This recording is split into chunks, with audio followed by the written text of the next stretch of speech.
जी news को एक interview में प्रधानमंत्री ने बताया था कि चाय पकौड़े बनाने वालों की तादाद बढ़ी है, इससे बेरोजगारी भारत में कम हुई है। आज हम बात करेंगे युवाओं से कितने। तो प्रधानमंत्री ने अभी बताया कि चाय और पकौड़े बेचने से रोज़गार बढ़ा है, तो क्या कहना चाहेंगे आप? रोज़गार कहाँ बढ़ा है? हर जगह तो रोज़गार कम ही हुआ है, चाहे रेलवे की जॉब हो, चाहे जहाँ हो। एसएससी वगैरह में जॉबें कम हो रही हैं। और पकोड़े का कोई बिज़नेस है तो सारे लोग वो छोड़ देते हैं ना, ये अपना मंत्री पद छोड़ दे और कर लें पकोड़े का बिज़नेस, आगे बढ़े, देश को और बढ़ाए। कितनी पढ़ाई करी है आपने? हैं, बीएससी करी है। बीएससी करी है। और अगर आपको बोला जाए कि चाय और पकौड़े बेचेंगे क्या आप, तो क्या कहेंगे? कौन बेचेगा? फिर पढ़ा क्यों है? फिर पकोड़ा बचपन से बेचते और उसी में मास्टरी कर लेते। तो प्रधानमंत्री जी ने बोला कि इससे बेरोजगारी कम हुई है। कम और बढ़ी है अभी तो। प्रधानमंत्री जब काम ही नहीं दोगे तो कुछ ना कुछ तो करेगा कोई। क्या नाम है आपका? प्रशांत। क्या करते हैं प्रशांत? बिजनेस ही करता हूँ। बिजनेस करते हैं। तो प्रधानमंत्री जी ने चाय और पकोड़े के स्टॉल को बोला कि बढ़ावा मिला है, तो क्या आप सहमत हैं इस बात से? बढ़ावा नहीं मिला, वो मजबूरी है लोगों की। मजबूरी है और तो उसको आप रोजगार नहीं मानते? नहीं, वो मजबूरी है, बाकी कौन करना चाहेगा काम वाला। प्रधानमंत्री जी कहते हैं कि इससे इनकम तो हो रहा है, खाली रहने से तो अच्छा है कि पकोड़े आदमी बेच ले। मजबूरी ही होती है। तो इसके लिए बढ़ावा नहीं पढ़ाई या क्वालिफिकेशन कोई मतलब रखता है? नहीं, जिसको कुछ काम करना होता है वो बचपन से भी उसी में लग जाता है। अब 20-25 साल की उम्र में तुम काम करोगे, कोई करेगा, 30 तक बनाना सीखेगा, कब करेगा फिर कुछ?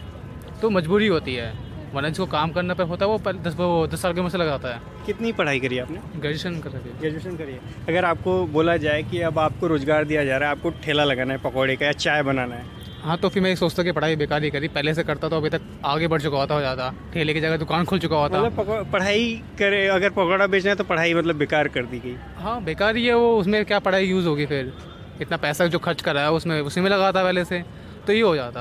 आपका इतना तजुर्बा है, आपने कई सरकारों को आते जाते देखा होगा, क्या लगता है देश में अभी प्राइम मिनिस्टर मोदी के आने से कुछ बदलाव हुआ है या कुछ कैसा कुछ माहौल बदला है? बदलने की तो बात यह है कि मोदी जी ज़्यादातर, मेरी क्या ज़्यादातर लोग कहते सुने गए हैं कि मोदी जी बाहर ज़्यादा घूमे हैं, मतलब अपने दौरों में ज़्यादा रहें, इधर उधर, इधर कुछ नहीं है, क्या हो रहा, अच्छे दिन आएंगे, मुझे तो कोई अच्छे दिन नज़र नहीं आए इसमें आते हुए। सबसे बड़ी और जो ये नोट छपाई की जो करी है, ये तो बिल्कुल ही बेतुकी और गलत ही रहा मामला है। इसमें तो आम आदमी तो कोई राहत मिली नहीं, बड़े आदमियों को ज़रूर राहत मिली होगी, या मोदी जी के अपने या जो भी पार्टी वाले हैं उन्हें इन्होंने क्लीन चिट दे के और सब पैसा जो है वाइट कर लिया, ब्लैक मनी का। और ये जो गरीब आदमी पैसा है, इसमें एक भी रईस आदमी पूरे हिंदुस्तान में कहीं किसी बैंक में नहीं लगा। मतलब आपके हिसाब से अच्छे दिन एक जुमला ही साबित हुआ? कोई ये जुमला ही साबित हुआ, कुछ नहीं, कोई अच्छा दिन नहीं आया। बस ये कर लो कि वो जो बुलेट ट्रेन आ रही है या हाइपर लूप ट्रेन आ रही है, ये उनसे, वो भी उन पैसे वालों को होगी। हमारे टाइम में तो आएगी नहीं आएगी, 79 मेरी एज है, अब जो आएगी आएगी। किराया क्या रखेंगे क्या नहीं रखेंगे, वो आम आदमी को सूट करेंगे नहीं करेंगे, ये तो एक वक्त बताएगा उन्हें। अच्छा सर, बुलेट ट्रेन की बात आई है, मैं आपसे पूछूंगा कितना ज़रूरत है अभी बुलेट ट्रेन का, या बुलेट ट्रेन की ज़रूरत है हमें या बाकी व्यवस्थाएं दुरुस्त करने की ज़्यादा ज़रूरत है? जी, वैसे इनसे ज़्यादा बुलेट या हाइपर लूप ट्रेन से ज़्यादा और मसले बहुत ज़्यादा ज़रूरी हैं।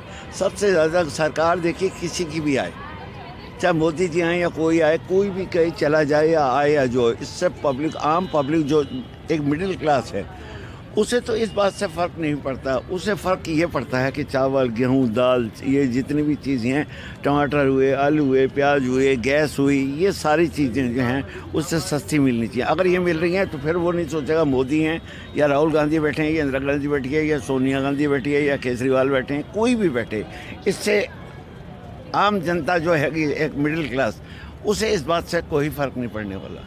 आपकी क्या हुआ है कि बताइए? क्या आपको क्या लगता है, महंगाई, आपने बोला कि बेसिक चीज़ें जो है वो सस्ती होनी चाहिए, ये जो अच्छे दिन आने के जो बात मोदी जी ने कही है, अच्छे दिन तो अभी तक आए ही नहीं। कहाँ आए?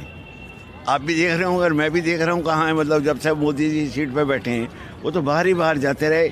अब ये हैं जैसे जो भी आड़त के प्याज हो गए, आलू हो गए, ये तो कॉमन सी चीज़ें हैं, गैस हैं और बहुत सारी चीज़ें हैं, सस्ती तो इन्हें कर रही इन पे नकेल अगर कसते वो लोग आड़तियों पे जाके, तो ये परेशानियाँ वो पहले ही अपना स्टॉक कर लेते हैं और जब रेट बढ़ते हैं तो रोक के उसे बेचते हैं। तो फ़ायदा उन लोगों को पहुँचा है, हम लोगों का। मोदी जी खाली कहते हैं, वो करने में कुछ नहीं है उनका, वो सीरियसली वो कर रहे हैं। आपने नहीं की सर, पढ़ाई हाई स्कूल किया था, फेल हो गया, मैं नहीं पढ़ा। नहीं, इसलिए फिर आपने ठेला लगाना शुरू कर दिया।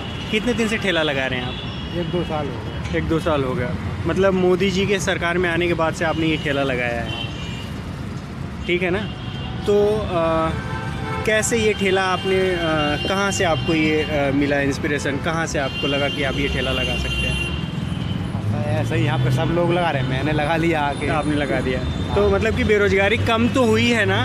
अब मोदी जी ने बोला है कि चाय पकौड़े बेचने से बेरोजगारी कम हुई है, तो आपको क्या लगता है कि आप रोजगार तो मिल गया आपको? और रोज़गार कहाँ मिल रहा है, लगाने को ही नहीं मिल रहा। आज देखो गांव चला गया था, 10 दिन बाद लगाया, वो भी लगाने नहीं दे रहा है, कोई यहाँ लगाने नहीं दे रहा, और फिर लगा लगता है कुछ है। तो चाय पकौड़े लगाने के लिए, ये ठेला लगाने के लिए क्या दिक्कतें आती हैं आपको? अब सर दिक्कत यही है, कोई लगाने नहीं दे रहा, कभी एमसीडी वाले परेशान करते हैं, कभी पुलिस वाले परेशान करते हैं, सब क्या। मोदी जी द्वारा दिए गए इस रोजगार में भी कई तरह की समस्याएं हैं। कभी एमसीडी वाले परेशान करते हैं, कभी पुलिस वाले